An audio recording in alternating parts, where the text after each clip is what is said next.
You're listening to the ESO Network, your station for all things geek.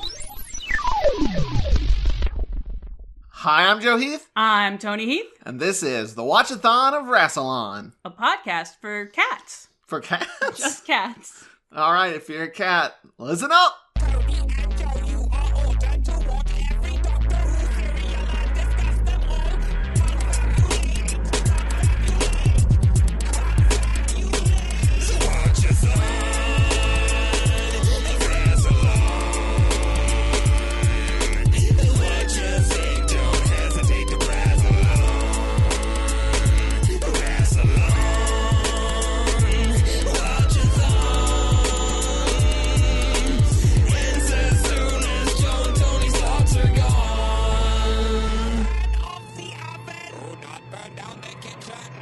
Today we're going to be talking about the 4th and 5th episodes of the 4th season of Doctor Who, the Sontaran Stratagem, and the Poison Sky, which aired from April 26th, 2008 to May 3rd, 2008.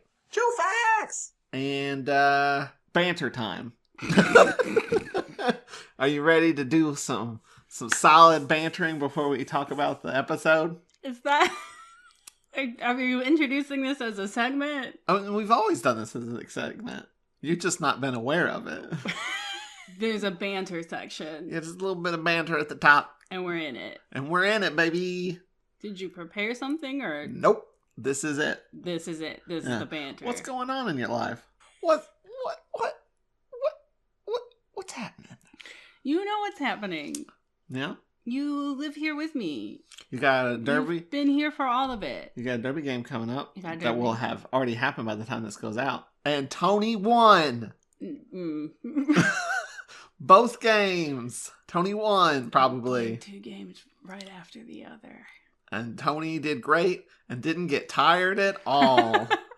And then in June, I'm going to be in the Chattanooga Film Festival. In June, I will be in another... Poetry anthology? Yes, anthology. So we're both very popular and famous. If you do come to the Chattanooga Film Festival, I will be there. My short film will play on Friday. But also, if you can't be there in person, you can do the virtual film festival, in which my short film Bootstrap will be on that as well. So you can watch it online. Where can people get your poetry? In the winter.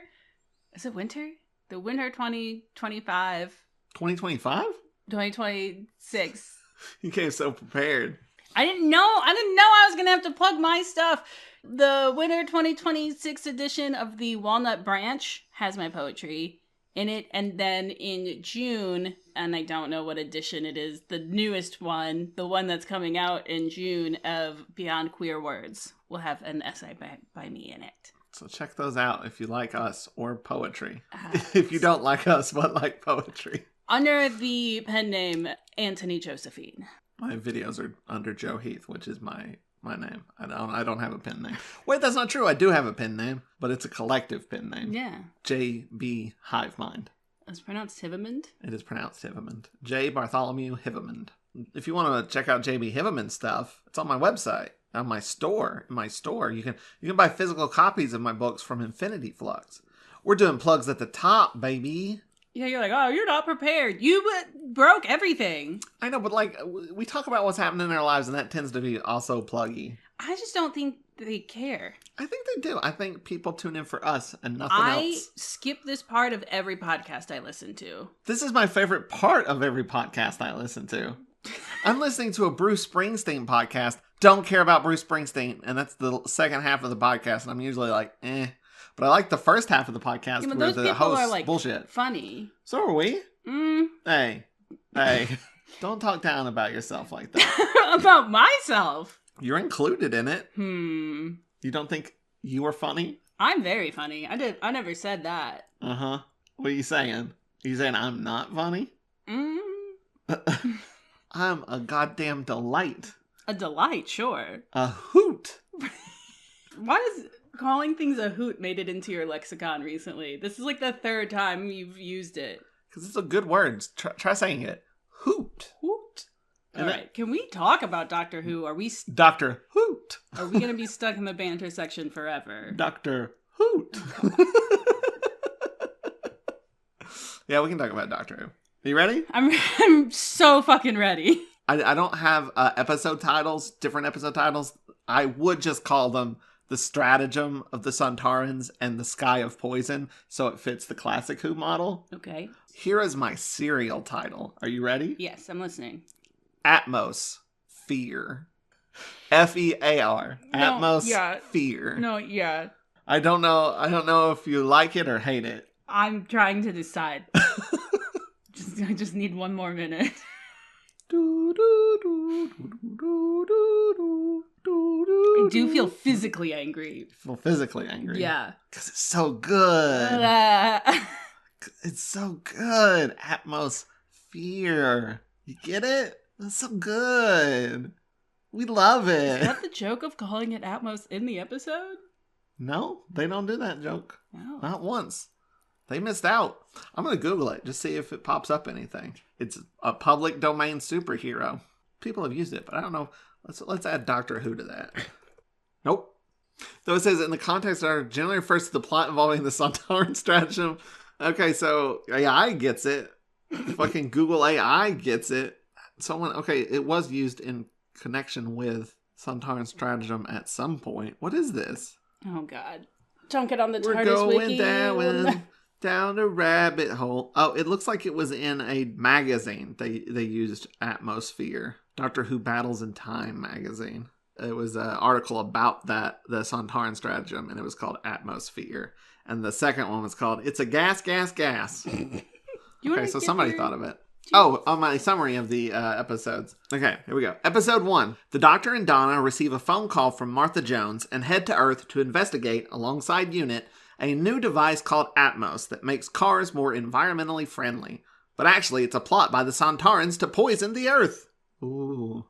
Episode 2. After discovering that Martha has been replaced with a clone, they discover the Sontarans are planning to clone themselves using the newly poisoned atmosphere. The tech genius behind Atmos, Ratigan, is betrayed by the Sontarans and with a change of heart sacrifices himself to destroy the Sontarans and save the Earth. When everything is settled, Martha goes to say goodbye to the Doctor and Donna, but is whisked away by the TARDIS. They're all whisked away, not just Martha.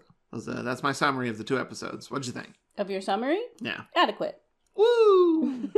All right, so let's talk about the episode itself. I think this is the most classic Doctor Who 2-parter we've had in a while. It feels like classic Doctor Who to me. How so? In that it has like a whole bunch of plot elements, and some of them you probably don't need, but you got to fill out a 4-parter. You know what I mean? I do. I didn't know I was going to agree with you, but yeah.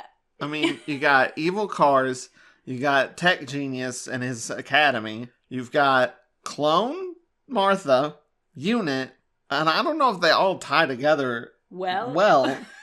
I think the weakest might be Clone Martha. Like, that would probably be what I cut if I had to cut something. Yeah, she doesn't affect a whole lot, does she? No. Also, it's kind of a bummer that we get Martha back to then not get Martha for the majority of the episodes. I do think it's fun when an actor gets to play an evil version of their character, though. Mm, that's true. And she does a good job at that. But I do have an issue with the fact that, like, I was reading stuff and it was like, this episode was like bringing back Martha to show how she's grown and become more mature on her own without the Doctor and blah, blah, blah. And then she gets kidnapped and put in a pod for 2 episodes. Which is like, I don't know how much better she's gotten if she's shoved into a pod. Also, all of her growth is like heavily questioned throughout these 2 episodes. With it being like, so what? She's a soldier now? Gross. But she's a doctor. But she has gone bad. Gone bad. But she's a doctor and she's engaged to a guy that she won't get married to. That we'll never see again. She's gonna marry a different guy for some reason that feels vaguely racist. Kinda does, yeah. But yeah, it was nice to see Martha again. I kind of forgot this happened. I did too, maybe. You kept saying, I don't remember a whole bunch about this episode. Like, while we were watching it, you're like, I don't remember any of this. And this is like my main deal with these 2 episodes is it's fine. It's a perfectly fine episode that I only remember because Donna has so many good moments in it, and I think Wilf. Radigan is having such a fun fucking time. Yeah, I remembered Radigan. I love me an unhinged boy genius. And then he goes from, he just has this like slow descent into fucking fascism where he gets like more and more like, yeah, war. And then he like ends the episode crying on the floor. That's beautiful. It also feels somehow relevant again in this day and age. Somehow relevant. Evil self-driving cars, and billionaire tech geniuses who are falling for fascist bullshit. Yeah, does seem Something. somehow familiar. Sontaran. Radigan was the one thing I super remembered. I also just 'cause really as a performance. that kid is making choices, and I love each and every one of them. But I also do like that, like, this kid is shitty, and the show is pretty like, this kid sucks. Yeah. But there are like a couple moments of like sympathy for him right off the bat. Not, I mean, like, you know, before he has his like heel turn. Wouldn't it be the opposite of a heel turn? I just said heel turn, and I was like, that's when you go bad. Yeah, it would be like a face turn. A face turn? I guess. I don't know. I'm just going off what the terms are in wrestling. A face turn. Before his redemption, which it's not a real redemption if you die, by the way. Yeah. That's fake. It's that whole, like, Stranger Things thing. Yeah. But there are, like, a couple moments of sympathy for him before that I kind of really like, of like, setting up, like, how lonely he must be because he is so smart. And so rather than just having this, like, this kid is smart and obnoxious and we hate him, there's, like, small moments of empathy for him in a way that makes it not anti-intellectual. It's not just like, God, smart people are annoying. You know, it's like, this kid sucks. Well, the doctor, like, relates to him a little bit. Yeah. I don't know. I really like when we can have that kind of nuance of, like, cool motive, still murder. Yeah. And again, this actor is, like, having a fun time, is being hammy and doing a good job. That's one of the main things I remember. And then just how good fucking Donna Noble is, and how... Oh, and also how good Wilf is? How good Wilf is. But, like, Donna has another, and I've talked about part of the reason why Donna is my favorite character is that she is just a force in her own right. And so she has that whole scene of, you know, the doctor's like, oh, don't salute me, gross. Military's icky. And then Donna's like, you can salute me. Says, I'll have a salute. And the guy looks at the doctor, and the doctor's like, yeah, you better. I'll do what she says, actually. Also, I just realized they're kind of setting up the finale a little bit with the scene at the beginning where she is flying the TARDIS. Where she's flying the TARDIS. Yeah.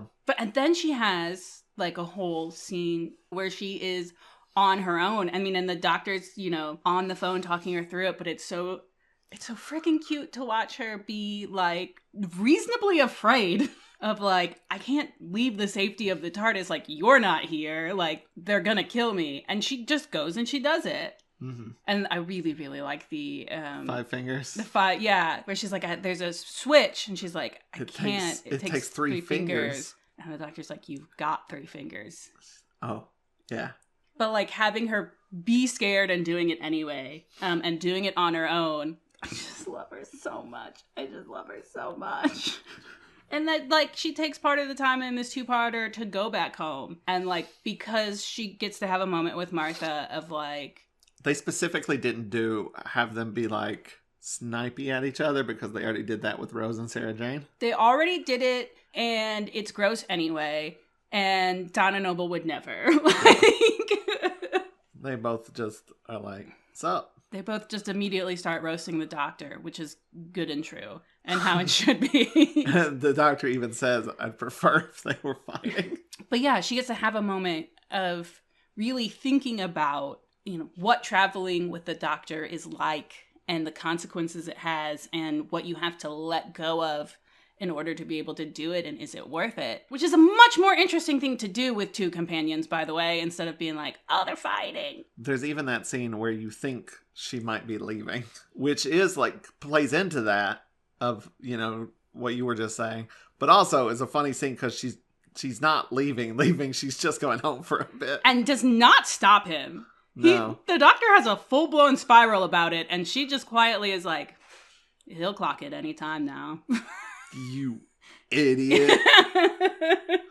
So this serial is pretty... I said serial. This two-parter is pretty funny. There's a lot of good gags in this. What with, like, the Sontarans... very, like, loving war dialogue. Can we say, too, like, the Sontarans absolutely rule as a alien species in Doctor Who. I love the Sontarans. I would take the Sontarans, and I'm just gonna say it because it's true. I will take the Sontarans over the Daleks any day. They're more fun. They don't sound annoying. And they don't grate if you have to get exposition through them. And they say stuff very bluntly and funny. Yeah. That I enjoy. I also liked when that one Sontaran dies in battle and he's just like overjoyed. Yeah. So good. They're a mess, and I like that about them. Yes. Also, they just big old potato heads. That's wonderful. Love it. The only thing is that we don't have the licking the lips. I kind of miss the licking the lips thing. You miss it? You want more? Yeah. No. It's fun. I'm fine. I think it's great. I think it's an important part of the Sontarans. And it's a mistake to cut it out. Though it does seem like this episode was written with the classic Sontarans in mind, in which they were mostly played by one guy. And then there is a line where someone says, how do you tell each other apart? Even though they clearly look different. No, that's a character moment. Yeah. Because it's Radigan that says it, and you're like, see, that kid sucks. Their faces are different shapes. One of them has a goatee. The main one has a goatee and the other guy does not. I also, even though it's such a fan wanky thing, the "Are you my mummy" joke. Yeah. Like, who's he doing that for? Me. Yeah, he's doing it for us. He says it. He puts on a gas mask and says, "Are you my mummy?" to a person who has no idea what that means. He wasn't there for that episode. It was in the past. This is the present. Oh, we also get the dating controversy jokes. I do like that line a lot. What is the setup for that? Where he said he worked there in the 70s, and then he goes, or was it the 80s? Very funny. We don't know. Oh, I will say, I don't know if you know this, but that kid blows up all the Sontarans, right? Yeah. One of them got away. Did you know that? One of them escaped death. No. And he showed up on Sarah Jane. Is it Strax? No, it's not Strax. I know it's some other guy. I don't know his name. Oh. Just one of the Sontarans escaped and shows up in an episode of Sarah Jane Adventures. I do have something that I'd like to mention, and that is how Unit is treated in this episode. Mm-hmm. Because, and while there are some things that annoy me about it, in that, like, the Doctor is very like, they're military, they have guns. I hate guns. I hate that. Anyway, I'm gonna go blow up this entire spaceship. Mm-hmm. I mean, granted, he doesn't. It's the kid does. I do understand. Like, I do think that is like a good tension to have in a character. I'm also gonna give that character shit every opportunity I get.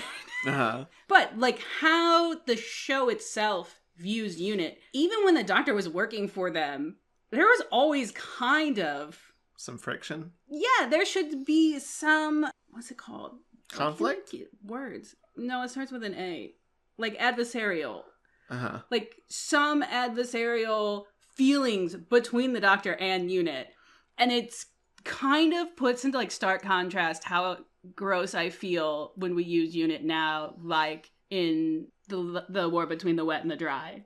Right? Yeah. Where it's like Unit is cool and they're doing things and Unit. It's neat and they are violating people's privacy and that's cool and we like it. And it's like, we've had Unit on the show before and Unit is...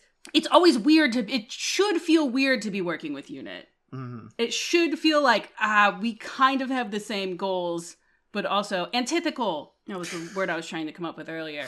But like antithetical ideas of the ethics of how it should be done. Mm-hmm. And so I think when Unit just becomes, part of the reason why it has become this, right? It's because the Brigador's adorable. Who? The Brigadier's adorable. You said Brigador. Brigadorable? The Brigadorable. The Brigadorable. Well, it's that, but it's also like nostalgia, right? Like, you're like, oh yeah, I love Unit because I remember like the episodes about Unit. Mm. And all of that like kind of commentary falls by the wayside. And so, yeah, you're like, we love Unit because Kate's in charge of Unit and Kate's the brigadiers, and it's not as good when we're just like, unit are the good guys and we're gonna be following you. I don't like it. There should be some tension and friction, because it just becomes unapologetically like, yep, this is the good and right thing to do, is to blow shit up, detain people. And that's like the very first part. Like, Donna and the doctor get there and Martha is detaining people, and they're like, why? And they're like, to see if they're illegal aliens. Ha ha ha. It's terrible. But like the vibe from Donna and the doctor is very like, so this is what you do. Like, you're a soldier, and do you think this is the best way to go about what you're doing? Mm-hmm. Like, it's not, they don't just be like, oh, it's Martha and she's doing war crimes. All right, fine. Like, I think Unit is meant to be kind of nuanced and tricky. Morally gray. And when you reduce it down to just like, these are all the friends of the doctor, it becomes icky, and I don't enjoy it. Or it becomes like sort of violent, fetishistic sort of stuff. I want to talk about something that I was going to talk about, and then thinking about it, I kind of reversed my opinion on it. Amazing. That's fun. Okay, so there's multiple times in this episode people are driving around in the Atmos cars, and the GPS takes over and tries to kill them. It happens at least twice. Actually, more than twice. But anyway, Unit uses it, and they're like, they're investigating it and think it's bad. But they say that there's like some governmental reason why they have to use it. It's a contract. So there is kind of a lampshading of it. But the journalist at the beginning, she could have a car with She could have any car. But she has a car. She's like investigating, thinks Atmos is bad, but has it in her car. And I thought that was bad. But also, everything I have that I use has fucking AI attached to it now. Yeah. Whether I want it or not. I don't, but it's there. I can't escape it. It's on my fucking phone. Is any search engine you use, has it attached? It's in your fucking messages. Hey, do you want to reply with an AI message? I can't get rid of it. So maybe that's what way it is with this Atmos too. Like, it takes them a while to find. They have to find like a old car that doesn't have it in episode 2. Yeah. So they can get places. So I kind of turned around on it. I was like, maybe that just happens sometimes. Maybe it's more ubiquitous. Yeah. Maybe you can escape it. Maybe it just comes packaged and you got to deal with it. This continues to be applicable to today stuff that's currently happening. I'm trying to think if there's anything else that is to talk about. You got anything else you want to talk about this? Mwah. That's a kiss. That's not about Doctor Who. Mwah. Okay. I guess you don't have anything else to say. Mwah. Thanks. Do you know who wrote this episode? Who wrote this episode? Helen Rayner. She wrote Daleks in Manhattan. Okay. I think she did better this go around. I have no feelings about that. I think she improved. That's another one, though, that has similar of like, here's a bunch of shit that kind of goes together. That's her thing. Anyway, I think that's it. We're going to take a quick break and we'll be back for final thoughts. We're Sean and Leah, and this is Have Coffee, Will Travel. The show where caffeine fuels our hot takes on movies, pop culture, travel misadventures, and whatever weird thing happened in the news this week. Basically, we drink coffee and pretend it makes us smarter. It doesn't, but it does make us funnier. So grab your mug. And your sense of adventure. And join us for Have Coffee, Will Travel. Because life's too short for bad coffee and boring podcasts. And we're back. Toni, do you know what time it is? No, what time is it? It is 5:46 p.m. Eastern Standard Time, May 3rd, 2026. Oh, okay. I'm glad we got that settled. And it's time for a segment of this podcast. Called Final Thoughts? Yeah!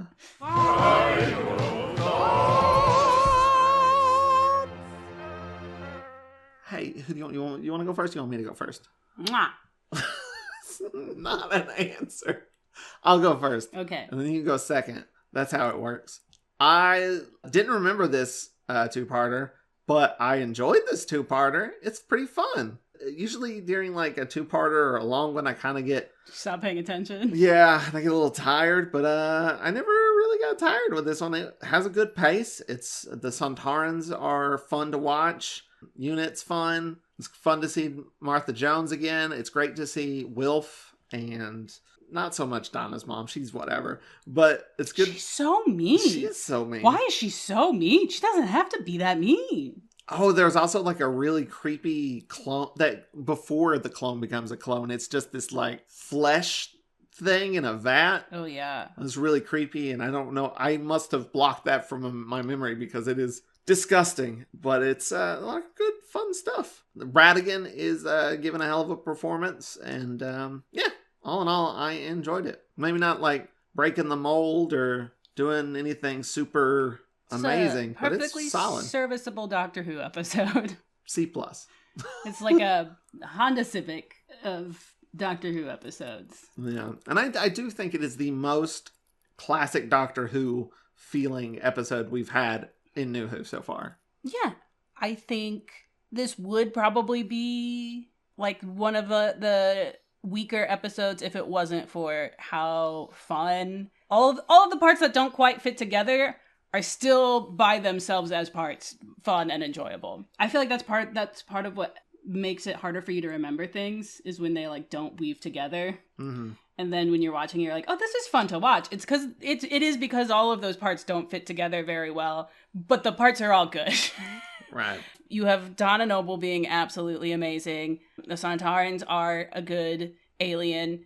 Radigan is a fun bad guy who then saves the day at the end. Martha and Donna, it is a shame that they don't get to have more time together with Martha not being a clone, because they do have a fun dynamic. Also, I just remembered, I want to bring up that one like guy that pulls his shirt up. That dude was not acting really. How'd he do that? He did not blink the entire time. His whole scene, he did not blink. And he was so deadpan, like so monotone. Very good. Sorry, I just thought of that and wanted to bring that up. But yeah, this is one of those episodes that's just like, yeah, it's solid. Yeah. That's it. That's all I got to say. You know what? That's a little rare to say about two-parters. You know, that is true. It's a pretty solid two-parter. Though the cliffhanger, I just kept going, break the window. Why don't you just break the window? What are you doing? Break the window. And then they broke the window. There's also right before when the Doctor and Ross, and I do also, that's another really good moment. Like the Doctor gets to pal around with Ross for a little bit, and then Ross gets shot. They call him like by his code, Greyhound, whatever. And the Doctor's like, his name was fucking Ross! Yeah. That's a good moment. Ross, some last name he had. But when the Doctor and Ross are like locked in the Atmos car, and it's going to drive them into the water, and they can't get out because the doors are deadlocked. But they do anyway. Well, that's what I'm saying. They can't get out, and then he confuses the Atmos system by being like... You're doing the opposite of what I say. Yeah, by giving it a paradox and making it explode. I guess it was the thing locking the doors? Oh, by the way, that was a money-saving thing. It was supposed to be a bigger explosion, and then to save on the budget, they rewrote it, so it just kind of goes poof. Which I think is for the best. It's funny. Yeah, that's a pretty good gag. It's just, it bothers me that the doors open before the Atmos thing explodes. Yeah. It's like, how come they're open now? So they can jump from the non-explosion. I mean, honestly, the evil GPS thing is might actually be the weakest part of it, because it's not used a lot. Also, there's no reason why it has to also be a GPS. Yeah, it's a mission thing. Yeah. It's supposed to be like saving the environment. Why is it also a GPS? Those two things aren't even connected. But, evil cars, it's pretty fun. I think in the original script, the cars weren't even a part of it. It was going to be factories that were making the poison sky. Oh. And then the car thing, they decided that was more fun. But yeah, you got anything else you want to say? Or is that your final thoughts? Oh, God. Mwah! All right. Mwah! I'll give you one back. I already did plugs. You really messed this one up, man. I fucked it up. Right at the beginning. Right off the top. So I'll just say the end bit. If you like this episode, check out more on WatchRassilon.com. You can also find our podcast, our Patreon, and more at Linktree/Watch-A-Thon. I want to give a special shout out to Vince Niel for providing us with our amazing theme song. Thank you, Vince. Check out more of their music at vincentniel.bandcamp.com. And tune in next time when we talk about the doctor's daughter who later became his wife. That's true. Yeah. Until next time, keep calling Rassilon. Goodbye, and I love you in a platonic, parasocial way. Sontar, ha! Ha! 6, 5, 4, 3, Sontar, ha! 1. This has been a broadcast of the ESO Network. Be part of the crew and help support our shows by donating to our ESO Patreon or by shopping at the TeePublic store, which can all be found at www.esonetwork.com. The ESO Network, your station for all things geek.